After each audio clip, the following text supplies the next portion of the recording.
Bill Cosby, the power and influence that he had. First of all, any guy, I'll mention it. There's a great line in the movie The Good German that There's this movie called Sleeping Beauty. Have you seen it? Not Sleeping Beauty. No, is it like a dark side of Sleeping Beauty? No, not the Disney Sleeping Beauty. Oh. This is a movie, like it's a British movie. Oh, okay. And it's like an indie film, but it got a lot of acclaim because this girl that was in it, she was a big star at the time and blah, blah, blah. Anyway, the premise of this movie is rich guys that pay to have this private club where they get to do whatever they want to girls who are unconscious. But the girls are there consensually. Yeah, well, the girls are like, they're like call girls. They're like working to make the money, but they're going to get drugged, and whatever happens, they don't even know what happens to them. Right. And then they wake up. So this one girl, she does it, and then, of course, it's a movie, so she uncovers the whole big truth of it. Well, there's a place in L.A. called The Sanctum. I think Bill Maher belongs to it. It's $20,000 a year or more. Nice. And it's like in Eyes Wide Shut. It's the top of the line chicks, totally available, and men who have money and influence and power, they're changed. They're going to be very right. I mean, imagine you won. What is today? Monday. Tomorrow's mega. If one of us wins it solo. We're clearing over $300 million. Right. Me, I'm mini half for a year. I'm going mini half for a year. I don't care what anyone thinks of me. I don't give a fuck. I'm going mini half for a year. There will be big natural boobs around me everywhere I turn. Everywhere you go. And boobs. I don't got to explain it to nobody. And when not boobs, ass. You're going to be surrounded by boobs or ass, or boobs and ass. And only fine boobs and ass. Yeah, and I'm not going to apologize to the women that aren't beautiful on the outside. Right. I'm not going to claim that God loves those beautiful women any more than he loves them or me. I'm just going to... There's a great line, we'll talk about it, in The Good German with George Clooney and Tobey Maguire. Tobey Maguire is a sergeant who is on the hustle, getting everybody what they need, World War II. And he opens narrating, and he says in the narration, he goes, the thing about money is it lets you be who you really are. And that's true. There's no question. And that's true. And the other thing about money, Howie, is it changes the people around you. Like question. They always say money changes the person. No, it's the people. The person stays How the are same. They gonna, Money just enhances that person, but the people around you, when they know you got $100 million, then all of a sudden all your jokes are funny. All of a sudden, every whim you want. Or there's going to be great resentment and jealousy and envy. Right. But if you're lucky, like me, I've been through some shit, and I've had some people at my side that I can trust implicitly. I don't. People, whenever I talk to people about the fantasies of the big lotteries, they go, well, you won't know who your friends are. And I'm like, no, not a problem for me. I know who my friends are. I wouldn't know what to do with that money. I'm like, that's not an issue. I know exactly. I want to be a philanthropist. I will find out. Yeah, I want to be a patron of the arts. I want to open my own restaurant. I want to open a restaurant where all the profits go to help dog shelters. I want to open a comedy club. I want to, what you got here, I want a big studio where... Well, you can't have this, brother. You got to get your own. I'll get my own. Right. Are we rolling? No, man, sorry, just give me 2 minutes. Oh, you're good. So we are rolling audio. So actually, we use this to make a radio show. Oh, okay. So don't say anything about the government. I wanted to ask you one question regarding language. Are we say free what the fuck? No. Okay. No. Yeah, you can say. This is the internet, man. I know. Can say whatever I'm just not sure where you. Absolutely. No. And there's no censorship, man. These are your opinions. This is your idea. You say whatever you want, man. It's funny you mentioned Cosby because I was get naked. No. Okay. I had a transvestite come in my show one day. Oh yeah. She's 50-year-old transsexual, not transvestite. Okay. So she actually got her parts changed and everything. And her big deal was, I want you to see my sexy body at 50. And she was a cover model. She's a girl from out here, West Hollywood. She done all these swimsuit covers and stuff. That's unbelievable. And so she took her clothes off, and I was like, "It's kind of not really what we're doing here, but go on ahead." There's trippy stuff going on out there these days. It is. Now there are people calling for, when the baby's born, it's not a male or a female, it's a they baby. Yes. Would you stop? Yes, exactly. At 4 years old, they can just stop it. Exactly. You know, And they say the kid can't identify with his sexuality, so let him be whatever he wants. I know Well, guys at that can 4, I remember couldn't playing, identify with getting boners at 3 or playing with their dick at 3. I knew a girl who loved being spanked, and she told me at 3 or 4 years old, she remembers being in the airport throwing a tantrum because she wanted to get spanked. There are people who know their sexuality at a very young age. And I've worked with flamingly gay guys in the restaurant business. And I have a friend who's a great man. He's a fundamental Christian out of the South, basically.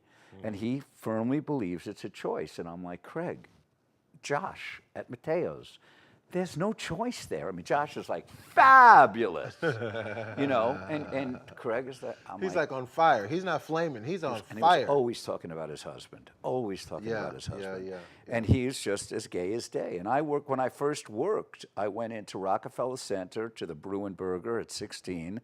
And all the waiters there were Broadway bound. So they were all as gay as day. Right. They were doing pirouettes. They were, you know, I'd been in the schoolyard in Bayside, Queen, mainly, you know, Jewish, Italian, Irish, and if you were at all effeminate, you were getting some shit, you know, you were getting picked on. Right. So these guys, it was just, I'd never seen that before, you know, and then I came out here and I learned very quickly, okay, this exists, you know, and it's never going away, and it's not a choice. Who's choosing to have that grief? You know, now things are changing. They've really got it out there that it's more acceptable. There's no TV show without a gay character. I don't think you could sell a movie today without a gay character. Oh, that's interesting. That's interesting. And that's fine, whatever. Just don't come on to me. I'm not, you know, if you come on to me, just like if I'm a chick and you come on and say, listen, I'm not interested, just let it be, you know. Let it be, yeah. Can I tell you about my gay decision evening? I had an evening where I had to decide if I was going to be gay or not.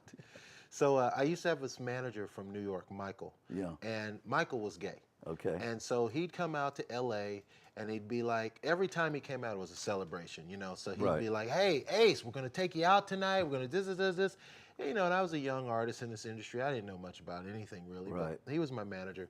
So I got a gig in Santa Monica, and he says, singing. You were singing. Singing gig. So he calls me up. He goes, hey, I got you this gig at this club in Santa Monica, blah, blah, blah. He goes, we're going to celebrate. I said, okay, that sounds good. He goes, tonight, I'm going to bring a limo by. I'm going to bring a couple of my friends. We're going to go out. We're going to go out drinking. We're going to treat you like a star tonight. We're going to ride around town in a limo. You deserve the best. And I was like, oh, cool, man. Yeah, let's do it. So I got off the phone, and as soon as I got off the phone, this is back before we had cell phones even. Right. I got off the phone, I hung it up, and I was like, wait a minute. His friends are going to be gay guys. I'm going to be in a limo full of gay guys drinking. And I had to think. I was like, should I cancel? Like, what should I do? Nah. And I thought, no. Let me be an adult about this. I'm going to go out. It shouldn't matter, you know, go out. So sure enough, they come pick me up. There's one guy who's a super buff gay guy. And then one guy is like a super effeminate gay guy. And then there's Mike, right? So I'm really thinking, I'm like, you know what? Shit, Mike's been a really good manager. Like, am I gonna have to give him a blowjob now? Like, what happens? Is this the moment where I decide, is this how I go? You know? And so then I start looking at the guys, and I'm like, okay, if I have to do one of these guys, am I gonna do this buff guy? Nah, I don't want to do this buff guy. He's too buff. Like, what am I gonna do with that? Then I'm looking at this feminine guy, and I'm like, am I gonna do this feminine guy? Like, if I'm gonna do this feminine guy, he's almost like a girl. He's all wafy, he's small. Like, I might as well just get a girl. Right. So I really, seriously, I thought about all of it, and I'm like, you know what? It's just not for me.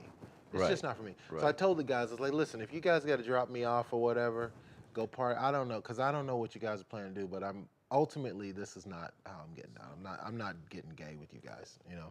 So, and everybody was cool, and everybody was like, you know, it's okay. You gotta be you. You blah blah blah boo. So I was like, okay, well that lets that pressure out. But it was interesting because I thought about, you know, because Mike used to supply me with these. Let me do that, boss.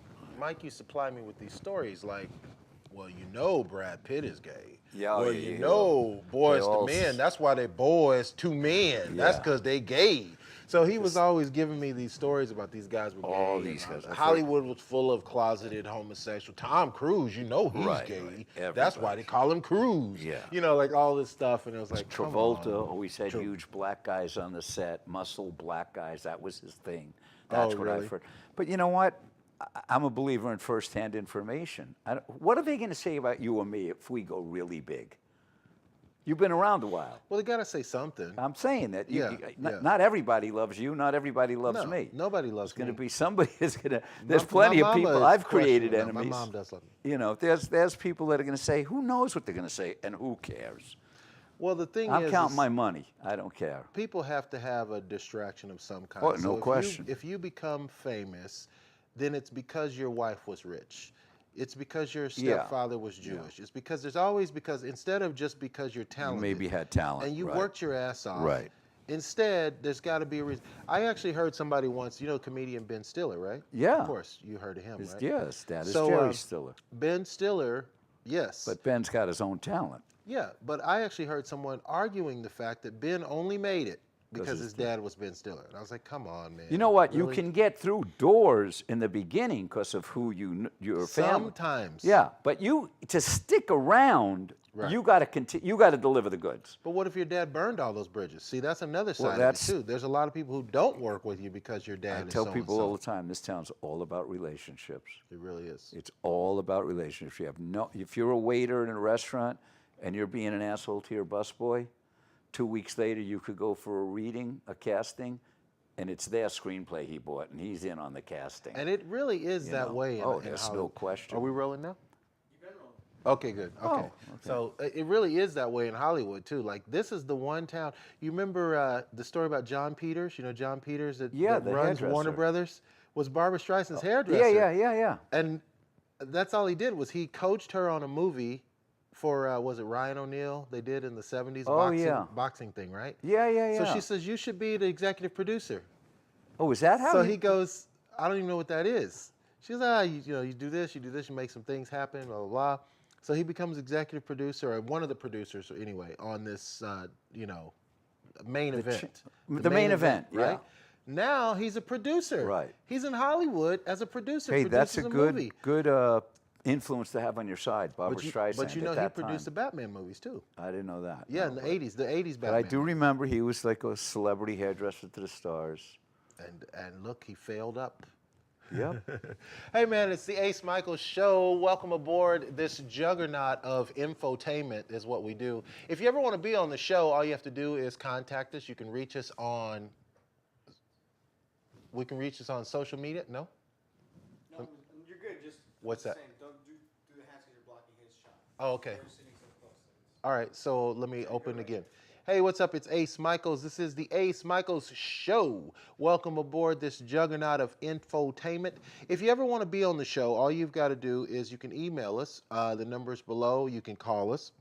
You can send whatever information you want. You can DM and be on the show, and then that way you can voice your ideas, opinions, suggestions, convictions, beliefs, goals, dreams. Anyway, and that gets you on the show. Today, my guest is a notable comedian, writer, actor, pretty much a gentleman's man of all traits. Women want to be with him and men want to be him. Welcome to the show, Mr. Howie Walfish. Welcome to the show, Howie. Good to have you, Great buddy. to be here. Good to So, finally meet you. We were talking earlier about just the perils of Hollywood, but I wanted to talk to you specifically about what's Howie's act. Like, I've never seen you do your thing on stage. I haven't seen your stand-up. I presume you're funny. Yeah, no, I've been funny my whole life, and I worked for years in audience interactive dinner theater, murder mystery dinner nice, shows. I nice. played the detective. I grew up in the schoolyard in New York. So what you did in the schoolyard in New York is you were just constantly giving each other shit. You know, you had to be quick-witted. You had to be on it. So improv stuff? Well, yeah, but it's different than improv. What I did, I walked around a banquet room with round tables, 10, 12 people at a table, and I'd stand people up and give them a hard time about the way they would dress. You'd have these guys on a Saturday night, their girl is dressed to the nines, they're in frat boy outfit. Sure. Khaki shorts, flip-flops, torn T-shirt. I'd give them some shit. Yeah, I'd stand a guy up that was like 6'6", 240, and I'd just go, that's a lot of man right there, you know. Different stuff. But How does one get to be a lot of man? My comedy is more off the cuff, and I like playing with the people. But as far as stand-up goes, I'm good. I would never claim to anyone that I'm great. I've had some killer nights, but most of my stuff is about me. I see a lot of comedians do relationship stuff.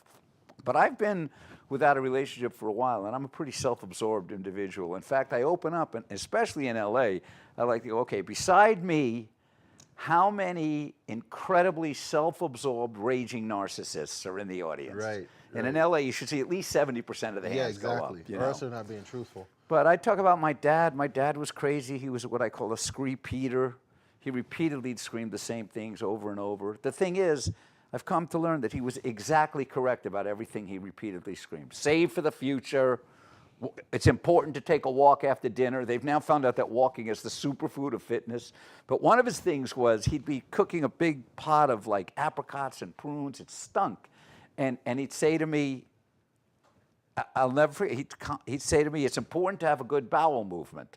Yeah. If you watch TV today, 30% of the ads, at least, are about digestive issues. True. This whole country is constipated and bloated and gassy because they're living on fast food. Right. You know? Yeah. So, and I mean, he said companionship. And, you know, if you've been with someone and then you're without them, you realize it's not just the sex you miss. It's not just the, you know, the getting to go out and show everybody I got a good-looking girl or whatever. You're alone. It's a weird thing. All of a sudden, you're alone. Yeah. So I'm thinking about writing a book about, you know, turns out everything my dad said was exactly correct. That's funny. But he drove me kind of crazy with it. But the Save for the Future was the big one because he was Depression era. Sure. But he didn't sit down and say, little Howie, young Howie, this is what you do. Take 10% of what you earn, put it away. I was a waiter and I was in the pot business. So I was always cash.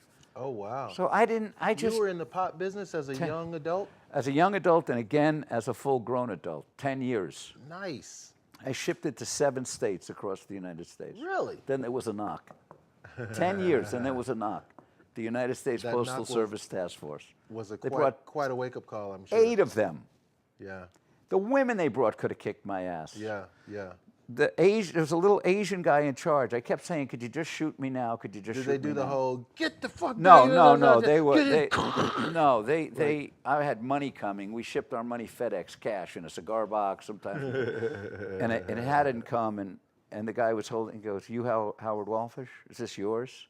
And I was preparing my packages. The house stunk of pot. They knew, and they just said, "You're going to make us get a warrant?" And I'm like, "No, you know, I was done." But I kept saying, "Could you just shoot me now?" And he said, "Listen, it ain't the crime of the century." Right. So I wound up doing 38 days on the chain gang. Oh, community geez. service on the Check side of you the out. freeway, pulling out. In the LA? This is In LA, yeah. Wow. Yeah, and it's just so funny now because it's also, and they wanted to know, I'm like, who do you guys think I am? I sell to guys that are married 20 years that get laid once a week when grandma takes the kids on Saturday night and they can be with their wife and smoke pot and drink some wine and get the lovey-dovey. Who do you think I am? Right. And they want Noriega. Right? Yeah, I said, guys, you know, the only reason I feel bad about this, I said, I've hurt no one. I know I have people who come to see me, they got rid of their Xanax, they got rid of their Vicodin, they got rid of their mental health. I said, the only reason I feel bad is I know what it takes to train a federal agent. I know the money, the time, I know the hard work you guys put in. And that there's 8 of you wasting your time on a schlub like me. And I actually said this, and I've said it on stage, and it's silence, because they think I'm a Islamophobe, and I'm not. It's just, you know, it's not Lars and Sven trying to plant a dirty bomb. It's not Attilio and Guido. It's not Morris and Jaime. I said to the guy, listen, Ahmed and Muhammad are trying to blow up a dirty bomb in L.A., and you guys, there's 8 of you with me. And so he just kind of laughed. But yeah, I always had cash. That was the thing. I always had cash. And cash goes through your fingers unless you've been trained, unless you've been spoken to and to how to manage your money. Mm-hmm. And if you're making cash like a waiter or anyone in tips, you need to come home and take 10% and no touchy pile. So anyway, but before we got started, you were asking me about, and I was agreeing, I was talking about it the other day, the surrealness that Bill Cosby, talk about cash, this guy, hundreds of millions, right? There was a time when NBC was nothing but Cosby. Well, you know what? And he's in jail.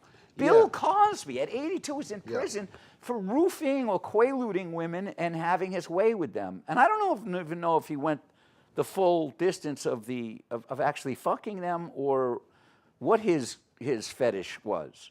But it is a fetish. Well, you beat me back around too, because I was going to ask you that next. But you brought up another thing. So I want to hit you with this one and then Bill Cosby. The one is about the money.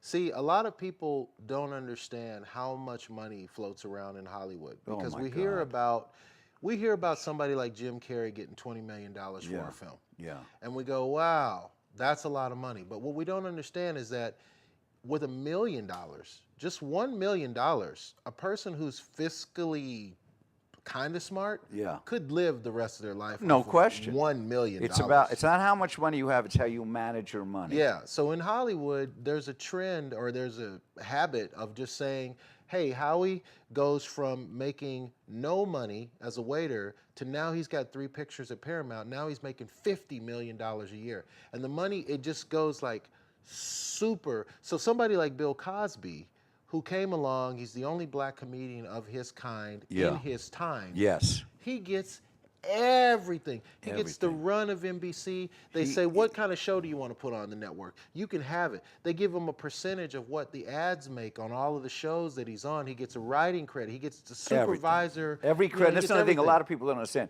Every credit means more money. And if you watch the new shows, like Shamar Moore is the star of SWAT now. He was on CSI. But when he came to SWAT, he's not just the star. He's got a producing credit. Right. Shamar's got a real rough life. Yeah, he's but he's a good man. I have 2 friends that have worked on SWAT. He's only like probably the handsomest guy in the world too. That's got to suck on top of all of the. That's another thing that's funny to me is on Facebook. It's like, everyone's beautiful, blah, blah, blah. Like looks don't matter and money don't matter. Like, listen, looks matter. Looks matter. If God would have said to me, listen, I can make you as good looking as Brad Pitt and as athletic as Tom Brady, or I could make you a funny New York Jewish guy. I go, Nick, you know what? Give me the arm and give me the looks. I'd rather have it easy. I'm lazy by nature. I'd like to have it easy. Right. But yeah, you hear about. I run into guys all the time in the city. I have over the years that tell you stories at parties or at a club or wherever, and they tell you about what they had. And these aren't necessarily movie star guys that were in production, guys that had their own business. They had the Rolls Royce, they had the Vet, they had the Porsche, they had the Taylor, and they had the Bel Air house, and now they're living in a studio apartment in Pacoima, and they're in their 40s or 50s, and they had literally millions. I've blown tens of thousands. I've won money on 2 different game shows, and I went bankrupt twice. But millions, if I blew millions, I'm jumping off a bridge. So I say to them every time, I'm like, I don't understand. Millions? How did you lose millions? Right. The answer is always the same. Cocaine. Always the same. Yeah. Point to the nose. Yeah. The devil's powder, cocaine. And then the next thing, ex-wives. Yeah. And there was that Tom Likas on the radio for a long time, and he said, if you're a man with assets, there's no benefit to getting married. Right. Me, right now, I don't have assets. I could get married. She's going to be the one that has the assets. But if you get married, if either you or I get married right now, and in a year we sell our screenplay, your business explodes here, our talk show goes, I don't know how it works. I know in California they have thing. But the new dating prerequisite. Now hold on, motherfucker. Let me see your FICO score. That's not all. You're I need to Google see it. how If you, I tell women all the time, if you meet a guy that you actually think it might go, you have to Google. Yeah. You have to find out. And this is what I tell anyone that'll listen regarding any potential relationship. Work relationship, this goes for you. You're here, you're a normal guy. I've spoken to you on the phone. I looked at other podcast studios. Yeah. They would not. One guy gave me his card, no phone number on the card. Okay? We Facebook messaged. He said we could talk on Facebook phone. I said, you know what? I'm done. Right. Another place Right, said it was a bigger operation and they have places in different cities. They said, you can contact your local thing through email. I said, if you don't want to talk to me on the phone, I'll take my business elsewhere. What they don't know is, did they know, am I a multimillionaire who is a philanthropist, who is a patron of the arts? And there's 100 guys that want to do podcasts, and I'm looking for one studio to pay them $35, $50, $100 now, whatever it is. They don't know, but they don't want to talk to me on the phone. they can go fuck themselves. Yeah, That's my attitude. But don't you feel like, now we're still going to get back to Bill Cosby? Yes. But don't you feel like that's kind of the business module of this new Oh, that's millennial what's age? happened, yeah. It's like, I've got a lot of business cards. It's like, why are you giving me a business? First off, your printing is font number 6. Yeah. Why I can't even read Right, your you card. can't- yeah. And then secondly, there's no phone number. Like, They'll do you think only I'm going to carry around a computer 24 words hours on a day to- screen. Yeah. That's how they communicate. And you and I are both conversationalists. We're Right. communicators. We're looking chatty for Cathys, We're, is what we're we looking for quick wit. We're looking if our wit did we get a smile? Did we get a laugh? Right. Did we offend someone? I need to hear the tone. I need to see facial reactions. I need to Right. hear, just on a phone I can tell if someone's a wrong person real quick. I have good instincts. I'm from the schoolyard in New York. You know, you're black. Oh, that's it. I'm a racist. I said he was black, and that's why he has good instincts. Just for legal, he's right. I am black. So just, okay, so But speaking you know, of, you have good instincts. You've been speaking along of this black business. and money, I want to talk about Cosby before we run out of time, because we will Unbelievable. run out. Time is never All our right. friend on the show. No. And I could talk to you for Yeah. all day long. I could go for because 6 hours. I dig you, man. And I didn't do any meth. I could go for 6 right, hours. you could go for hours. So, okay, so listen, this is for you at home also. The bottom line is Bill Cosby, the real Bill Cosby, William Cosby Jr., doctor, is in prison. In prison. He's Bill in Cosby. prison.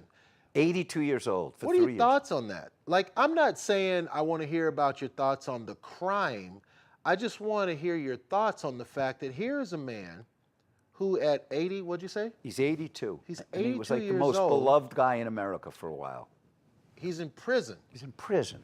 And he's probably going to die in prison. I'm not 3 wishing years in that prison on at him. 82. I don't know. I was in I don't jail know what he can overnight. do. I wanted to die. Right. I don't know what he can It's do. the sight of the bologna sandwich I wanted to die. But that's hardcore. It's surreal. It's like, now here's the thing.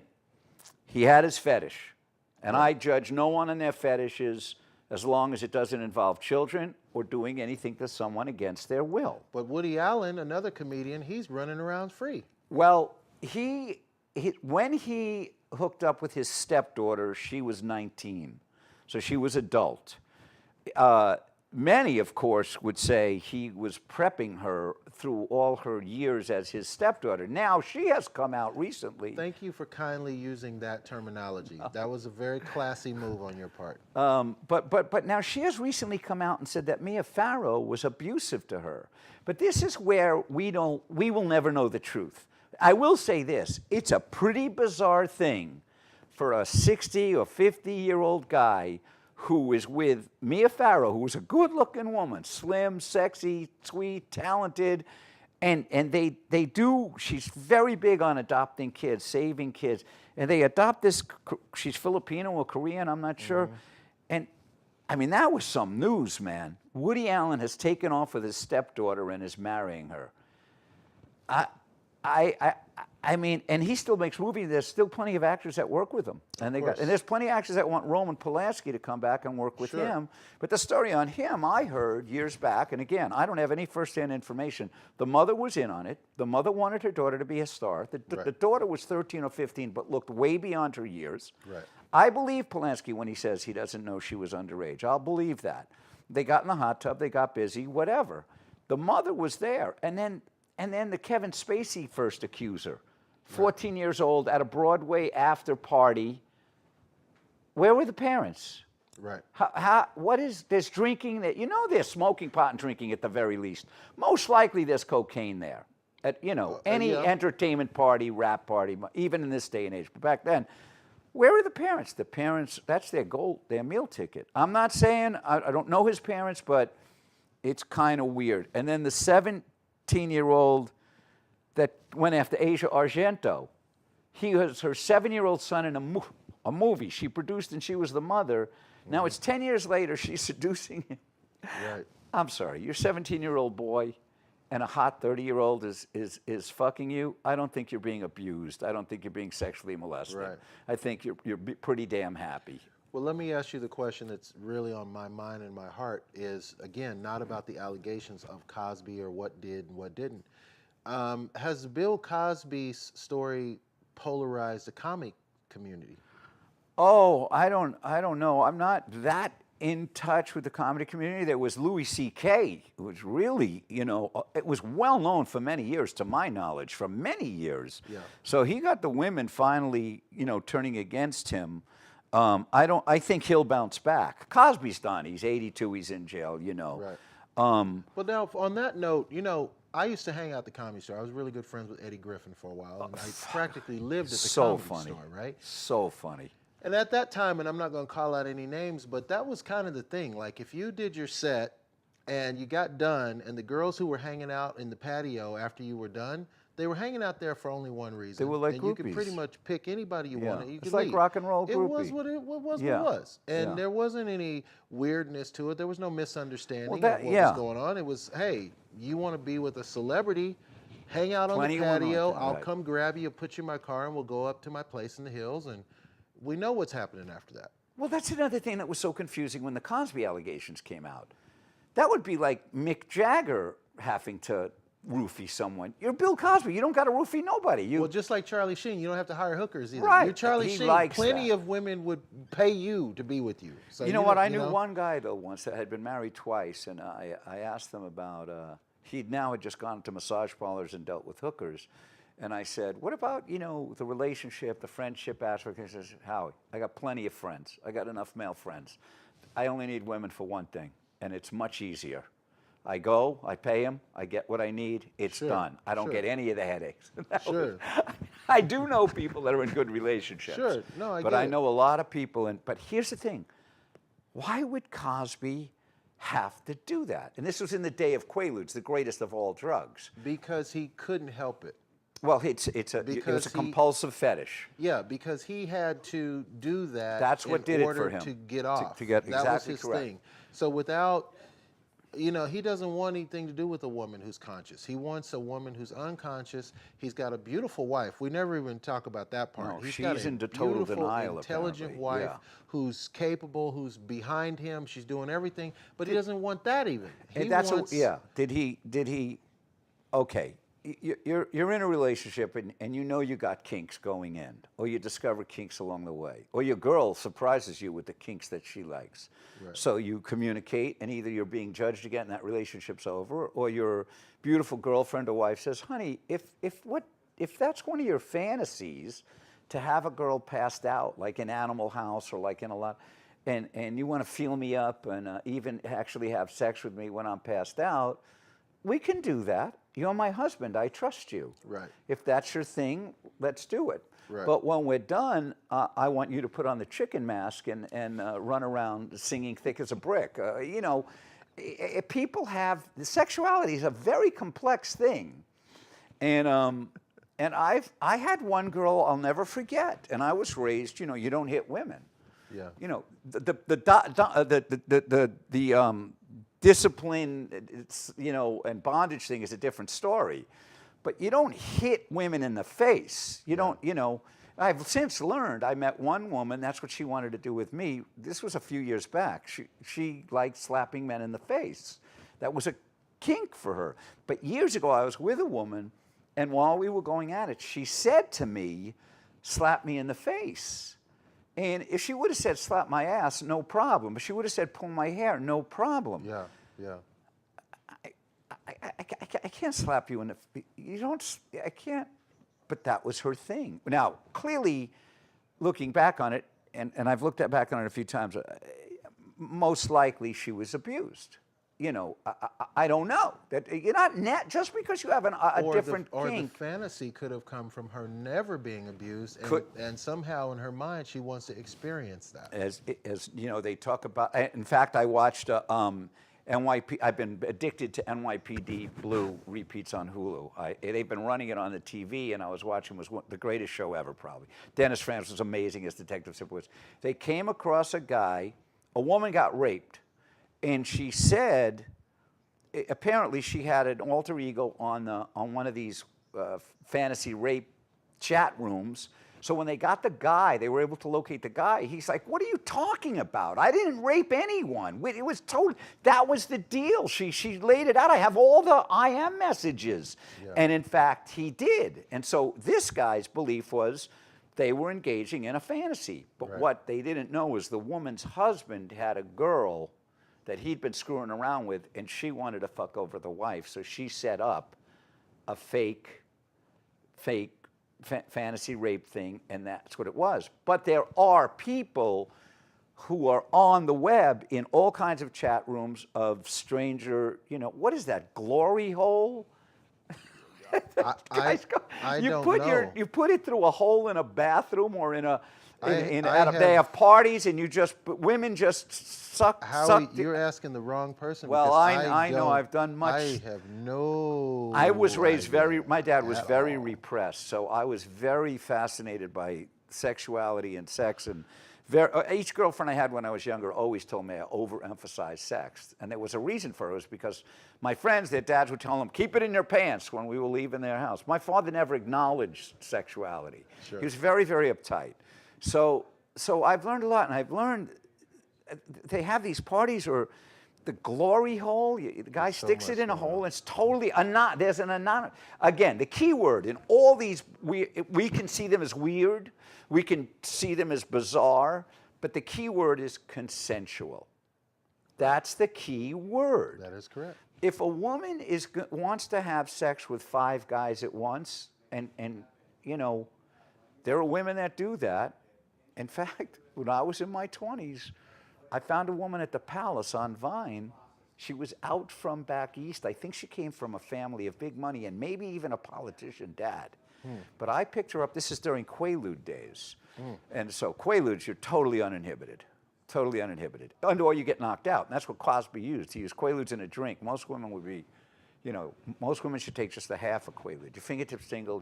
The old line on Quaaludes was if you were with a girl and gave her a Quaalude and you couldn't get laid with $10,000 in a whorehouse, So, because you just love everybody. The pharmaceutical companies were told by the government, you got to stop making them.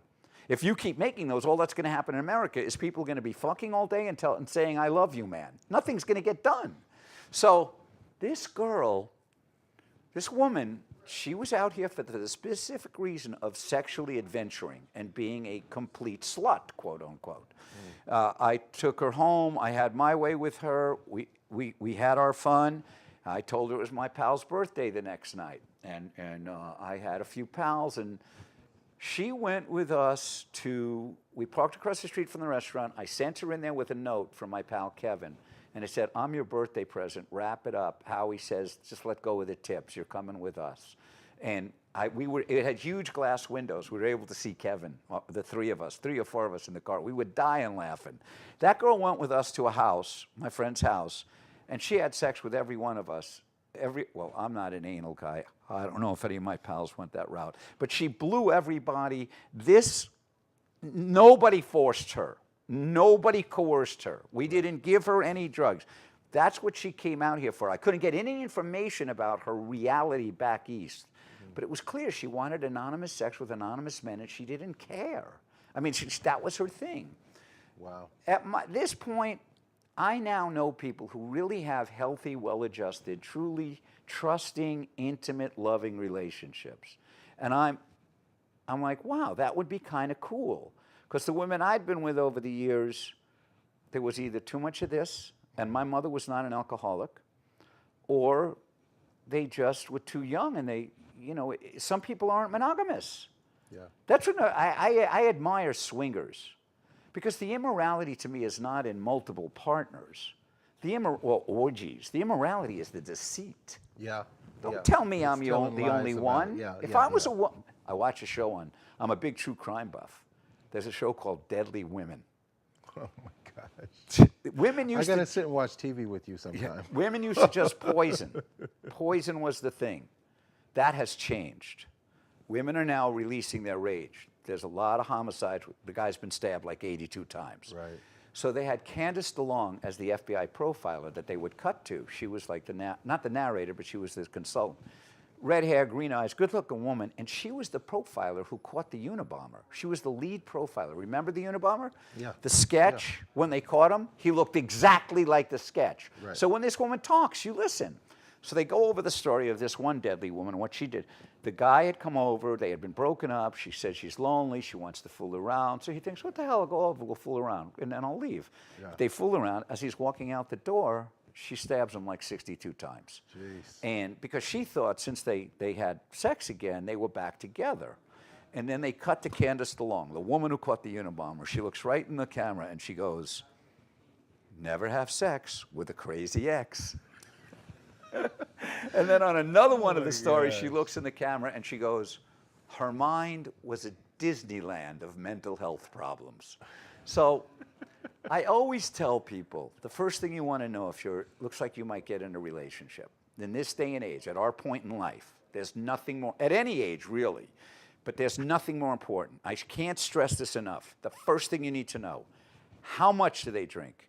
How often do they drink? And above all else, how does their behavior change when they drink? Because any cop will tell you whenever they go on a domestic violence call, there's no question what's involved. There might be some meth there, but there isn't pot. Right. People that don't smoke pot don't get violent and pick up knives.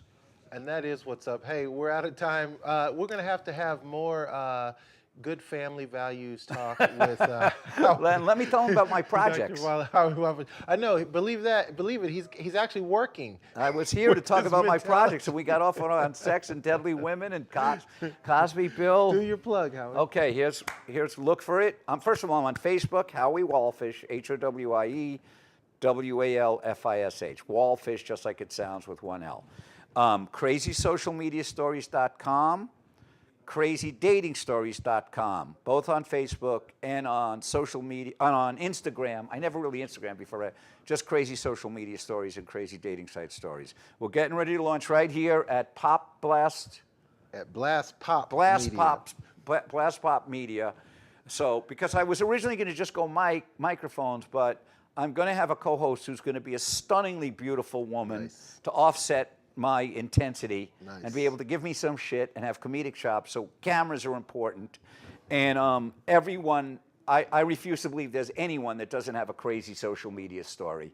And I haven't done the dating sites, but I can't. I've heard some stories, and it's crazy. We're in crazy times.